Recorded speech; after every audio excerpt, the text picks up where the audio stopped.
Hi, and welcome to Studying the Steps, a podcast from the Magdalen House, a recovery community for alcoholic women. We are a 501c3 nonprofit organization based in Dallas, Texas, and known affectionately by many as Maggies. In this series, we take a deeper dive into the 12 steps as outlined in the Big Book of Alcoholics Anonymous, through discussion with an alcoholic woman active in our recovery community, and with me, your host, Kelsey Amos, a recovered alcoholic and the Next Step program manager at the Magdalen House. Their personal experience and knowledge of work in the program can give insight on how anyone can apply and practice the spiritual principles to improve their lives.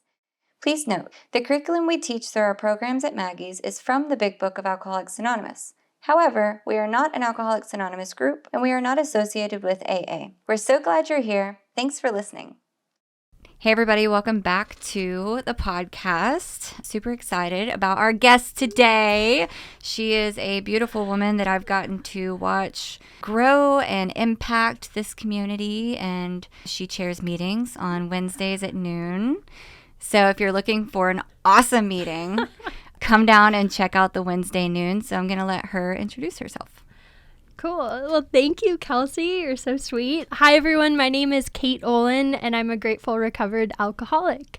Very happy to be here and hope to be helpful today. I have been sober since October 1st of 2019. So first question, before we get into the step we're talking about, how did you get involved here at the Magdalen House? I think it was from my sponsor, who's very involved at the Magdalen House. I remember just getting a text message from one of the girls who coordinated the meetings here, saying that they were looking for someone to lead a meeting once a week and asked if I could be available.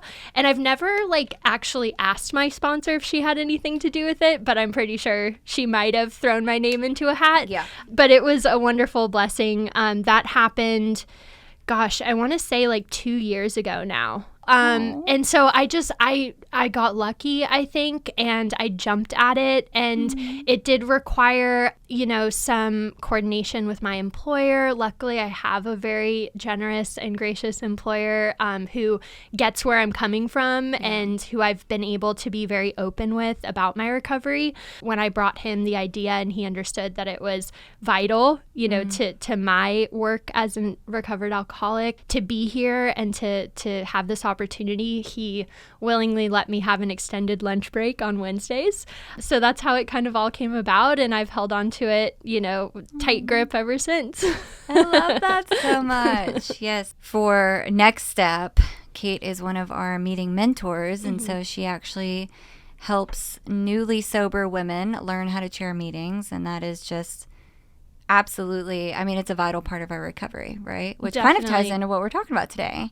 So, do you want to tell us what step we're talking about? Yes, we get to talk about step 12 today. Yay, I love step 12. Do you want to read that off for anybody who's listening that might not know what step 12 is? Sure. So on the top of page 60, the 12th step is listed, and it says, having had a spiritual awakening as the result of these steps, we tried to carry this message to alcoholics and to practice these principles in all our affairs.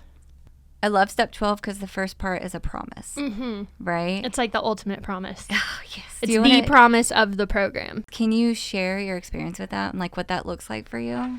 Yeah, so what you're talking about is that first part of the step, right? Having had a spiritual awakening as the result of these steps.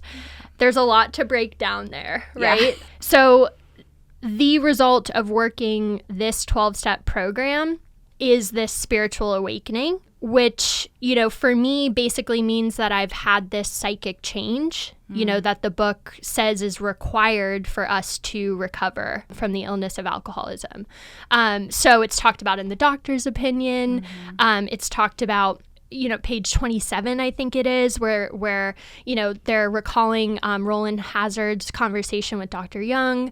That's my favorite explanation of it. Yes. And basically what it says is, the old ideas, attitudes, and emotions that used to dominate us have been replaced with an entirely new set of ideas, attitudes, and emotions that dominate us today. So really, it's a shift in perspective is this psychic change. And the spiritual awakening, like we've said, is the ultimate promise of the program.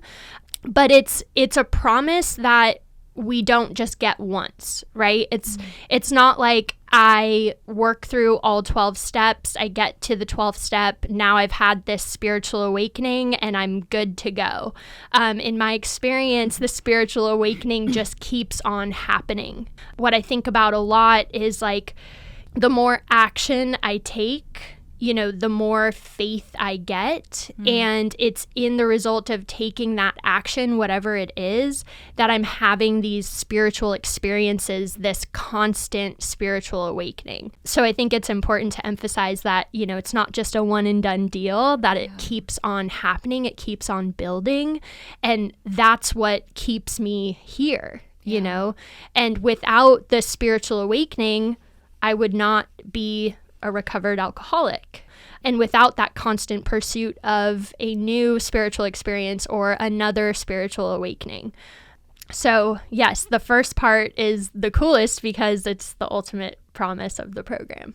Can you talk about recovered alcoholic? Yes. For anybody who doesn't know or maybe has heard it phrased other ways. Sure. Well, it's funny, like whenever I introduce myself and I give my sobriety date, what I also say is, yes, I've been sober since October 1st of 2019, but more than being sober is that I've recovered. In the forward to the first edition, and whenever we're talking about page numbers or chapters or parts of the book or forwards, we're talking about the text of Alcoholics Anonymous, the big book. So it's in the forward to the first edition of this text that they talk about what we've recovered from. And they say we've recovered from a seemingly hopeless state of mind and body. So right there, it tells us what we're suffering from when we're sick and suffering in our illness, is an illness of mind and body.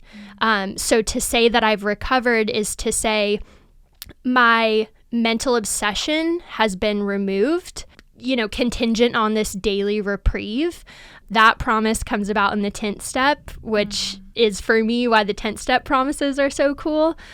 And then, if the mental obsession is removed, then the illness of body is just a non-factor because I'm not, having to put alcohol into my allergic body. And it also means like the spiritual awakening, really. I mean, the psychic change too. Right. Yeah. Because as long as I'm spiritually awakened, then I'm recovered. Right. Yes. So with your spiritual awakening, from what you said, it was kind of something that happened gradually, like over time. Was there a specific point in time for you where you realized like, oh, this is happening? Yes. For me, it really started to happen when I did my 5th step with my sponsor, because, the whole purpose of taking that searching and fearless moral inventory is to discover and then discard, the things about us that are damaged or unsaleable, right? And really the things about us that are blocking us from the power from God. And we learn those things to be the 4th column of our inventory. And so I started to kind of see it in the 4th step when I was doing it on my own. But really my first moment where I was like, oh, I think I'm getting woke to something here, which, sometimes I joke about the spiritual awakening is like, I'm getting woke. I love it. But it was when, she was pointing out the things in my 4th column so directly and specifically, and those defects were blaring. And, really in moments like where I realized, I had resentment towards, let's say, my mom because I felt like she was judgmental of, my lifestyle or the things that I was doing. Whereas in my 4th column, judgment was all over my mistakes, and my sponsor was like, oh, isn't that funny? Like, you are upset at her for being judgmental when, flip it over, you're completely judgmental of her. And so it was those little moments in the 5th step, which, really was the whole point of the 5th step, that started to kind of peel back my eyes and help me see it from an entirely different angle, like the book talks about around the 4th step and into the 5th step. So I think that that's where it started for me. And then the momentum just kept building, and what you referenced is something about a spiritual awakening or a spiritual experience that the book talks about in the appendix on spiritual experiences. For some of us, they happen gradually over time. For some people, it can be that white light experience. Yeah. For me, as you pointed out, it was more of the gradual over time. But I did have some pretty specific moments. There were what I just mentioned about inventory and my fifth step, but then also in, amends process, especially amends with my sister. And then, I think also in working with others, I definitely have every single time I work with another woman, every time I carry this message, I have a new spiritual experience. Something happens that just, again, peels back the eyes and helps me get more woke to this whole deal. I love it. Yeah, that's awesome. I love that. We are the educational variety. We are the educational variety. And it keeps happening. I mean, when I 10th step, all of a sudden here's a new spiritual experience, or like I said, the spiritual awakening is not just a one and done deal. It's constantly happening. Yeah, for sure. I love that. And that's a great caveat to that next part of step 12 of we tried to carry this message to alcoholics. So what does that look like for you? Well, if I could kind of break it down a little bit, and then I can talk about what it looks like for me. So we tried to carry this message to alcoholics, right? So first of all, what's an alcoholic? What I've been taught is, I can never determine that someone else is an alcoholic or define it for them. They have to come to that on their own, right? But I can qualify them. And how do I qualify them? On page 44. It's exactly how my sponsor identified me as an alcoholic, which was, if when you honestly want to, you find you cannot quit entirely, which is, can you stop and stay stopped? Or if when drinking, do you have little control over the amount that you take, which is, do you have this physical allergy to alcohol? Then you're probably alcoholic, right? So I can qualify myself all day long, all the times that I tried to stop, let's say, first of all, tried to control my drinking, and then ultimately realized that I just needed to quit and stay quit and couldn't do that, So whenever I'm trying to carry this message to alcoholics, it's important that I identify that I'm working with another alcoholic to begin with, right? So we qualify. And then we can kind of look too at page 58, right, about, are you willing to go to any length, and do you want what we have, And are you done for good and all, really? That's the part about alcoholics that I like to stress and emphasize whenever I'm breaking down this step with a sponsee. It's like, you can carry this message all day, but unless you're carrying it to the real deal, the point is to carry the message to the real deal alcoholic, right? Also, if when you get someone, in front of you who asks for your help moving forward, if she's not ready to admit that she's an alcoholic, if she still thinks that, there might be easier, softer ways, or she might not have the mental obsession, by all means, let her go out and try. The book talks about that too. If you think you can still control it, bottom of page 31. If you think that you can stay away from it, somewhere in 32, right? Yeah. But the whole point is we're going to work with alcoholics, right? Singleness of purpose, common peril, common solution. Then when it says we tried to carry this message, what message are we carrying? We're carrying the message out of the book, right? The 12 steps, this spiritual program of action. And it's not my message. I don't get to reinvent the wheel. I don't know anything unique or special, right? All I have is my experience and knowledge to, hopefully share with another woman who's ready to do the work.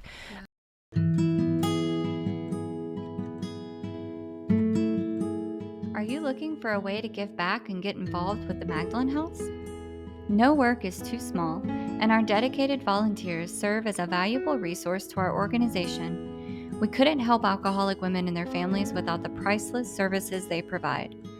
We provide opportunities for all, as well as opportunities strictly for women in recovery. To get started, please visit our website at magdalenhouse.org/volunteers and click on New Volunteer Sign Up. So this message is what we find in the text of Alcoholics Anonymous. It's the same message my sponsor gave to me, her sponsor gave to her, all the way down the lineage. I now give to sponsees that I work with today. So tried is important to look at, right? It is, yeah. Doesn't say we do it perfectly. It doesn't say we do it perfectly. Or that they get it. Or that they'll get it. And, that just leads us into a quick discussion about, this ultimate principle that my sponsors taught me. Like, we're not in the results business, right? We're in the action business.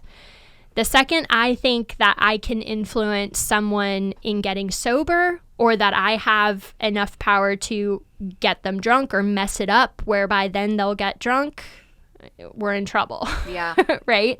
So really, it's about attempting to get this message to the real deal alcoholic. The word carry is an action word too. Right? And that's what they talk about on page 89, right? In the beginning of Working with Others. Whenever we go through this page, we always talk about this means get off your butt and go find the drunk, right? Carry it actively, pick yourself up and go out to find them, right? Because it's not going to happen if I'm just sitting on my couch.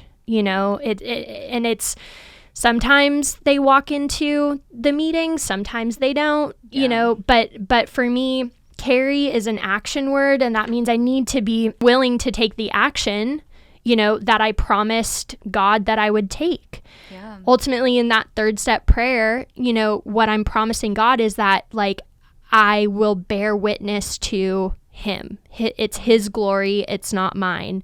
But in order to do that, I need to go out and seek the drunks, right? My sponsor was very thorough in telling me they're not going to come knocking down your door, Kelsey. No, we tried. That means attempted, even if it means that we fail. Yeah. To carry, that means take the action. This message, that means the steps in this book, right? To alcoholics, that means to the real deal. Yeah. I feel like in this day and age, it's just so convenient for us today, because we have like H&Is and stuff like that. Yeah, well, and to, go back into what you were mentioning, like, where do we carry this message? How do we get those opportunities? Like, what does it look like for me in my experience? Again, the book was written in the late 1930s. And so, as you mentioned today, it's a lot easier. Back then, they didn't have, specific places where people could meet up and get together. What they advised others to do by, writing it in this book was like, go to your priest or your minister, or show up at a hospital, or go to jails, or, whatever. And you might find someone who needs help. Yeah. And so that's still the same today, right? We show up to these places to try to carry this message to alcoholics. And obviously, I get to do that here, as you mentioned, on Wednesdays at noon. I get to lead a meeting where we focus on the foundation steps 1, 2, and 3.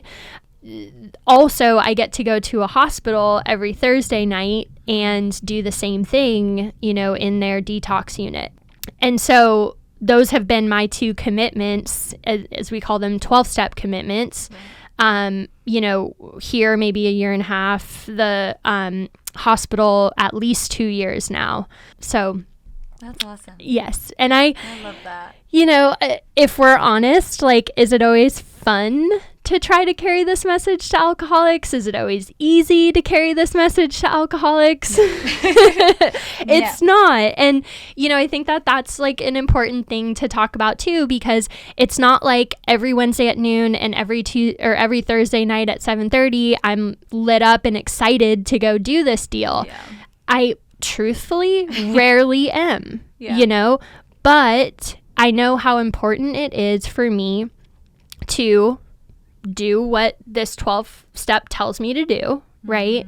And I'm completely and 100% still desperate in my step 1 experience, and when I get to try to carry this message to alcoholics, I stay in the memory of that first step experience, because it's in telling parts about my story when I'm breaking down step 1 and then giving a bridge into the solution in 2 and 3 that I'm reminded constantly 2 times a week at least, this is what it looked like for me. Yeah. And I get full body chills, and those memories are top of mind. It's like I'm re-experiencing it, which is also so important for us, Yeah.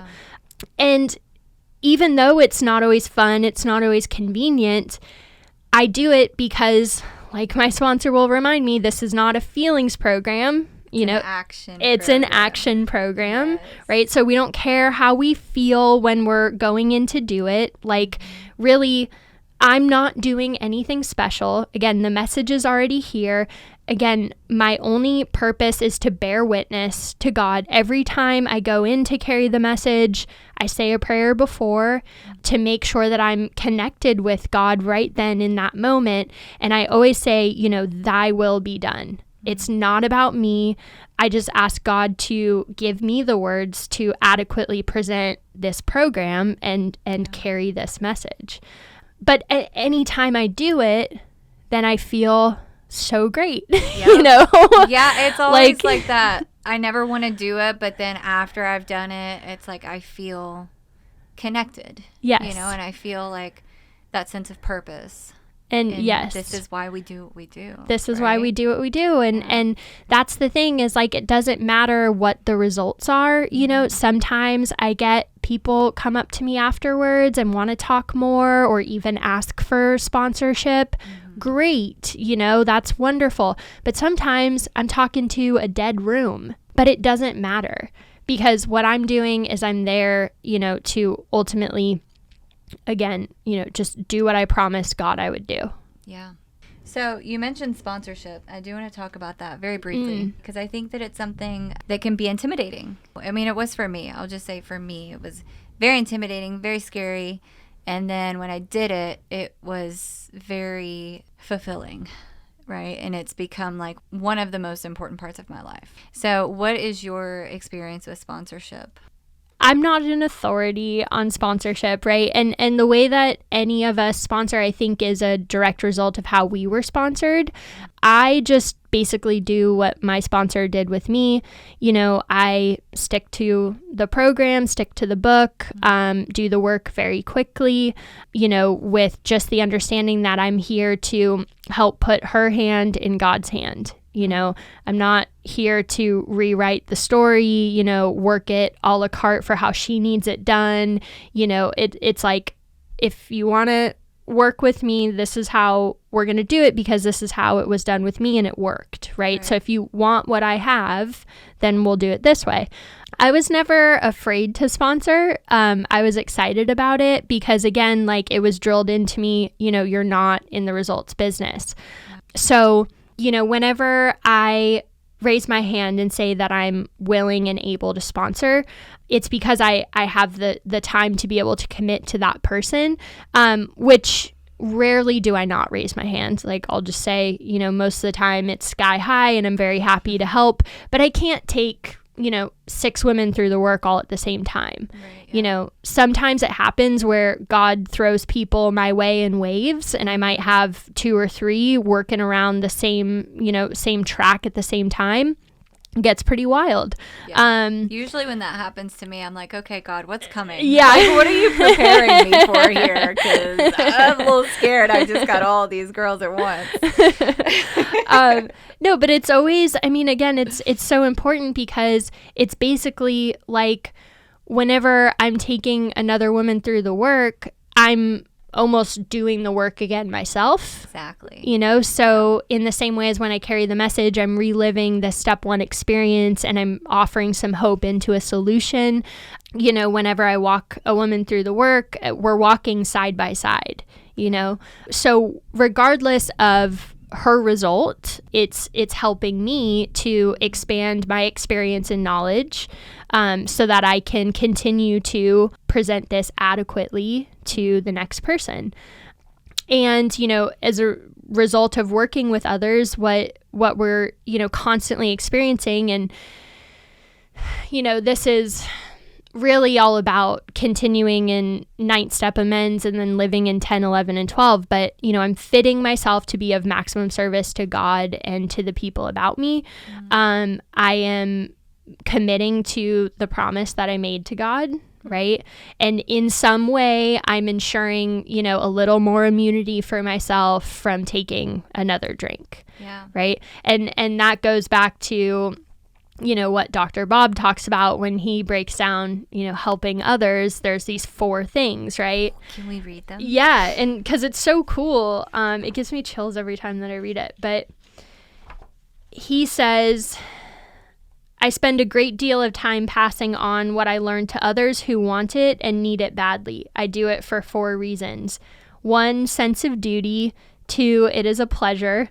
3, because in doing so, I am paying my debt to the man who took time to pass it on to me. And 4, because every time I do it, I take out a little more insurance for myself against a possible slip. 181, by the way. Yes. Love it. In Dr. Bob's Nightmare. That's what it says at the very beginning of page 89 in Working with Others. You know, practical experience shows that nothing will so much ensure immunity from drinking as intensive work with other alcoholics.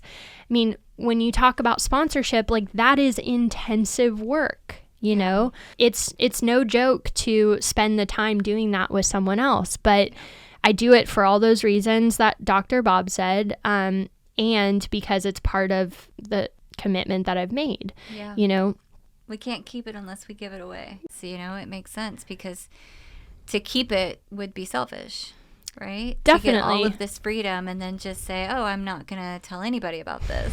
And obviously, you know, that would be incredibly selfish and I would probably fall back asleep pretty quick. Oh, yeah. Yeah. Yeah. Well, and it reminds us, like, at the end of the text on 164, you know, see to it that your own house is in order first because you can't transmit something that you haven't got. Right. So, you know, again, when we talk about intensive work and sponsorship, like, you know, it means that I need to be, you know, practicing these principles in all of my affairs. I need to constantly seek God to constantly have this spiritual awakening, stay diligent in my daily reprieve, you know, in 10th stepping, and then stay diligent in this constant contact that I'm trying to make with God and with this power in step 11. But if I'm not doing any of that, then I won't be an effective sponsor either. So action and more action. Yeah. But it's a beautiful, beautiful thing. I mean, once you're in it, it's like you never want to get out. Right? Yeah. I mean, well, and that's like, you know, it talks about how the spiritual life is not a theory. We have to live it. Yeah. Right. You know, sometimes, like, you know, we get called at, you know, inopportune times, at moments when we'd rather be doing what's right in front of us or even left alone. Yeah. So sponsees help keep me, you know, accountable too for my spiritual fitness. Like whenever they come to me, whenever they reach out, whenever I'm meeting with them, like, you know, how willing am I to show up with all of the principles of this program? And those are the principles that it refers to when it says practice these principles in all of our affairs, right? Well, definitely. I mean, it applies, but this is where it opens up to the whole world. Yeah. Because I think what we've talked about so far with the 12th step is, we've talked about having had this spiritual awakening as the results of these steps. That is, the promise for me as an individual. And then we talked about trying to carry this message specifically to alcoholics. So now when we get into the third part of step 12, we're opening it up to the whole world, right? To practice these principles in all of our affairs. It's so much for me to show up, with bells on and, bearing witness and, having fit myself to be of maximum service for the hour that I'm carrying the message, or here with you right now, or with my sponsor, or with my sponsees, whoever. But am I doing that 24/7? What we really mean by all of our affairs, am I staying diligent in practicing these principles when I walk through the world on a daily basis, regardless of where I am, regardless of what I'm doing?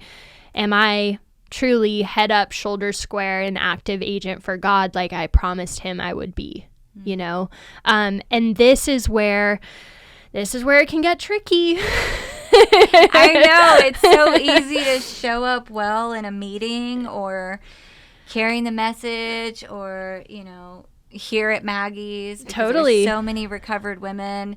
And then, you go home to your husband and he hasn't taken out the trash and the sink is full of dishes. What are you doing? What I'll say is what principles, these principles that we learned through taking this spiritual action. So, it kind of starts with, okay, let's say in step 1, like honesty. Honesty with myself, like, am I the real deal?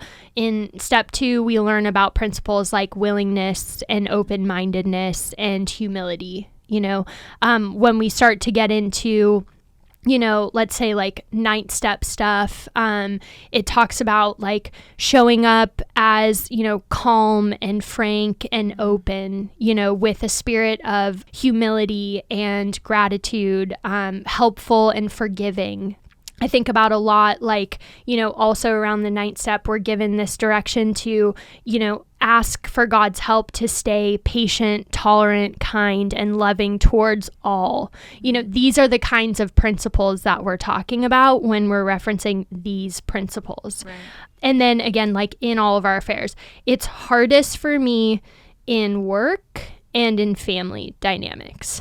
That's where it gets the trickiest. And I have a lot of experience, where I could talk about where I failed practicing these principles, but then I also have had experiences where, just catching myself, asking for God's help and being able to really bear witness to these principles, like in family, in work, and the results are incredible, So I think that that's what, it's really about living the program at that point and for every moment of every day. Yeah, absolutely.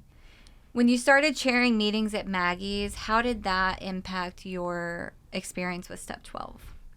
Oh, exponentially, because it's like a hotbed of drunks in need of sponsorship here at the Magdalen House.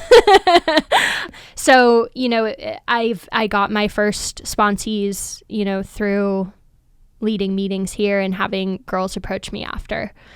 Most of the women that I've worked with have been directly from chairing meetings here at the Magdalen House. We have our first step program, our 2-week program. We have our next step program, which is our kind of non-residential program. But we also have this giant community of women.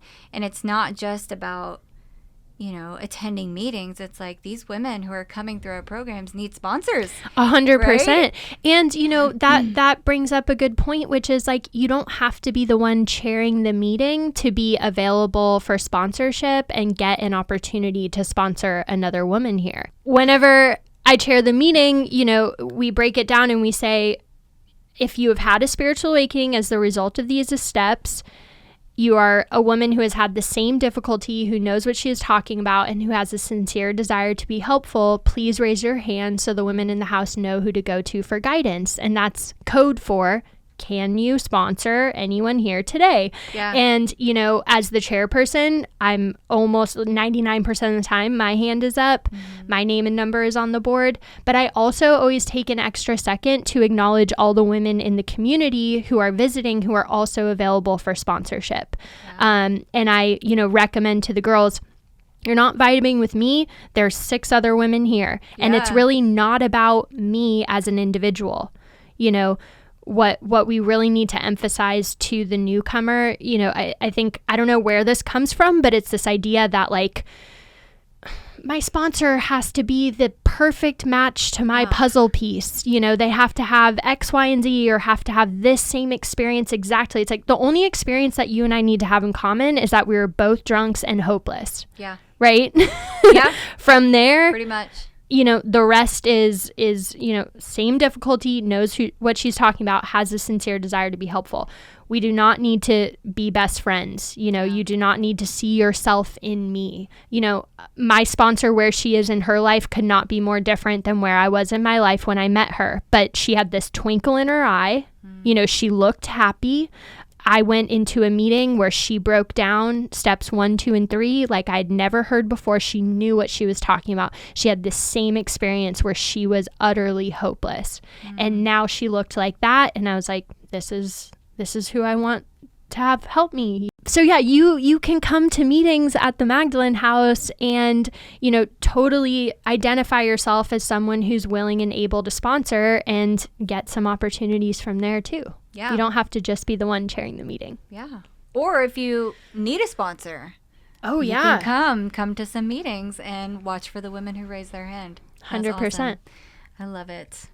This has been so great. So for my wrap-up question, what would you want someone listening on the podcast to know about the Magdalen House? That there's a community here of women who have struggled with alcoholism that's available to you. Before coming into recovery, I thought I was the only person who had ever had the experience that I was having. You know, I had no idea that there were other people like me. And so for anyone in the world, because I know that these resources get pushed out beyond Dallas, right, and throughout the country and around the world, who is struggling with alcoholism, whether or not they know it, can you stop when you want to stop and stay stopped? And if when you start, do you have no control? That probably means you're an alcoholic. And at the Magdalen House, there are hundreds of women who have had the exact same experience, who are ready and able to help you if you want the help. So know that it's available. You know that there's a solution, and it's in a loving and caring environment. You know, it's this beautiful, vibrant community of people, all people of every walk of life, you know, but we're all here with the hope that we can just be helpful. Well, thank you so much. This has been so good. I just love you so much. Great. I hope it was helpful. Thanks for the opportunity. Yes. All right, everybody. Thank you so much for listening today, and we will see you next time. This has been a Studying the Steps series podcast, hosted by Kelsey Amos and brought to you by the Magdalen House. I am Bryn Hansen, host of our Recovered Interviews with Alcoholic Women series. We hope you've enjoyed this podcast. Tune in every Wednesday for a new release from one of our 4 series. To learn more about the Magdalen House and the services we offer, visit magdalenhouse.org or follow us on your favorite social media channels.